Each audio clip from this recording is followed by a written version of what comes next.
Today's episode is sponsored by Cheez-It Snapped. Cheez-It Snapped are thin, crispy, cheesy delicacies to take your lunch to the next level that will make you question all your previous chip purchases. Jess and I have found that Cheez-It Snapped cheddar, sour cream, and onion are the perfect pairing with our favorite sandwich. If you want to see how we level up our lunch on set, find out on the Cheez-It YouTube channel. The link is in the video description.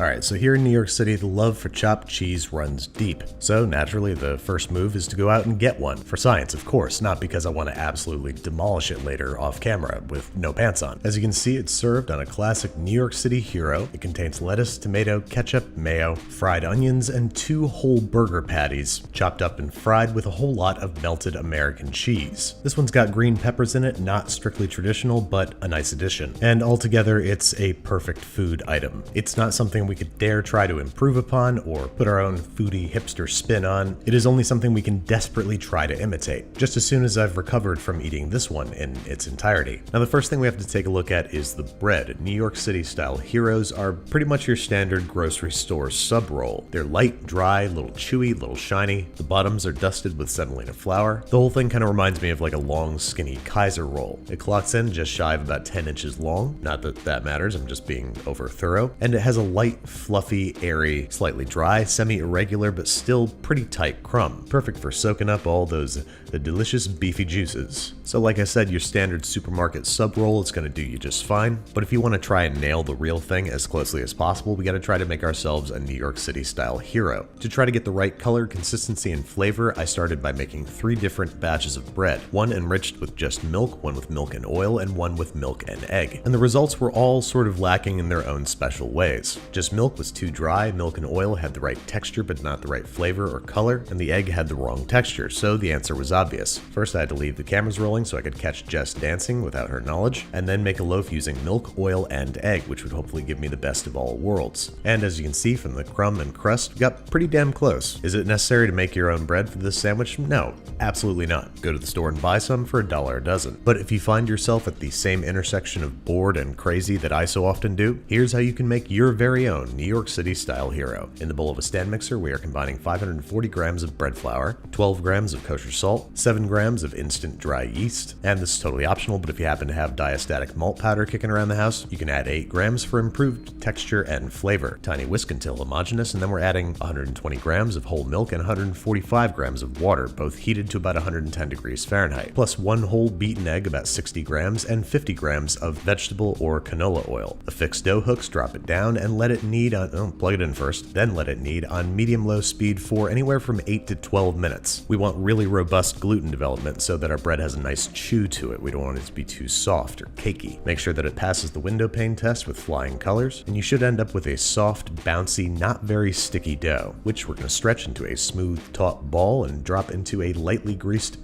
bowl. I genuinely forgot the word bowl for a second there. Cover tightly with plastic wrap and let rest at room temperature for at least 1 hour up to 2. We want it to double in size. Go ahead and give the bottom of your bowl a nice tickle. Punch it down until you've knocked out the air. And then so we end up with 4 consistent heroes. We're going to weigh the whole batch of dough and divide it into 4 using math. Most phones or home PCs come with a built-in calculator nowadays, so this becomes super easy. Cut it into 4 vaguely rectangular pieces that we're going to press and stretch into less vaguely rectangular pieces. 9 or 10 inches wide and about 6 inches long. Then, like most enriched breads, we're going to roll and pinch it into a nice tight log, which we're going to thoroughly pinch shut to make sure that there is no seam that can split open in the oven or during the rising process. Normally you'd want to taper the ends of a sub roll, but a hero has characteristically flat front and back. Then, as I mentioned, you can see finely ground cornmeal or semolina flour on the bottom of the rolls. So we're going to dust some parchment paper set in a rimmed baking sheet with semolina flour, plop our loaves on top, cover them loosely with greased plastic wrap to make sure that they have room to rise, and give them about 45 minutes to an hour until they are doubled in size. Preheat your oven to 425 degrees Fahrenheit with the rack in the lower third of the oven, but before these guys head into the sauna, we're brushing them down with a mixture of equal parts beaten egg white and whole milk. This is going to give them that nice glossy, bubbly top without too much yellow color. Last but not least, hero rolls are usually either unscored or have a single slice along the top. I do recommend scoring them because this helps with oven spring. Bake for 10 to 14 15 minutes, rotating halfway through until they are puffed, browned, and their thickest point registers 190 degrees Fahrenheit. Give them a little spin because it's fun for them, probably, and allow them to cool completely at least 2 hours before we turn them into vessels for our chopped cheese. The toppings for which are simple and non-negotiable. Finely shredded iceberg lettuce, relatively short shreds too, you don't want anything too long or stringy in there. A few slices of beefsteak tomato and half a small onion that we're going to chop and saute with the beef. Speaking of which, it's finally time to head over to the stovetop. Chopped cheeses are usually made on a flat top next to bacon and eggs and everything else that's cooking in the bodega, so our closest approximation is a wide, flat cast iron skillet. I got a little bit of vegetable oil here that I'm heating over medium-high until just starting to smoke. As soon as it does, down go 2 pre-formed hamburger patties. And use third pounders, don't be shy. Then right around these patties, we're going to scatter our chopped onions, then we're going to let everything sit for about 3 minutes. The only secret ingredient that I could find that bodegas use is a generous pinch of adobo seasoning, an all-purpose seasoning made of salt, garlic, oregano, and turmeric. So like I said, don't touch anything for like 2 to 3 minutes, let that beef form a nice crust, let those onions get some nice color, then it's time for this sandwich to start living up to its name. Chop up the beef with a heavy spatula, mix it in with the onions, and continue sauteing until everything is nicely browned and the beef is cooked through. Shouldn't take more than like 2 more minutes. Then we're going to organize the beef and onions into a long pile in the center of the skillet, because now it's time for this sandwich to live up to the other part of its name, the cheese. 3 slices of yellow American singles, no exceptions. Don't let me catch you putting Gruyere in your chopped cheese, or prepare never to show your face in Harlem again. Let that melt completely, let the beef get a little crusty on the bottom, and with that, we're ready to serve. Highly recommend lightly toasting your hero first. This is not a forgiving sandwich and you're going to need the extra structural integrity. Then grab your very longest spatula, because ideally you want to try to get all the beef and cheese in one fell swoop. Didn't nail it on my first try, but that's okay. There should be just enough beef and cheese that the sandwich can't really contain all of it. Once you have as much as you can on there, top it up with the tomato, the lettuce, and then standard condiments are a healthy squirt of ketchup and mayo. And folks, that's about it. The hardest part about this sandwich is topping it up and trying to keep it all in one piece and fitting it in your mouth. But the rewards for doing so are staggering. There's a good reason that this sandwich has gained notoriety outside of New York City in the past few years. It is a masterpiece.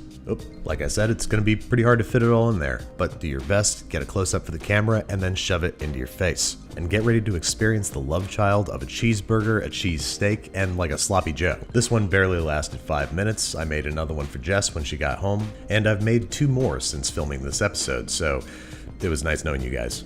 Thank you again to Cheez-It Snapped for sponsoring today's episode. With multiple Cheez-It Snapped flavors like barbecue, cheddar sour cream and onion, jalapeno jack, and double cheese, the pairing possibilities are endless. If you want to see how these thin, crispy, cheesy crisps take Jess and my lunch to the next level, head over to the Cheez-It YouTube channel and watch our episode of What's for Lunch. The link is in the video description.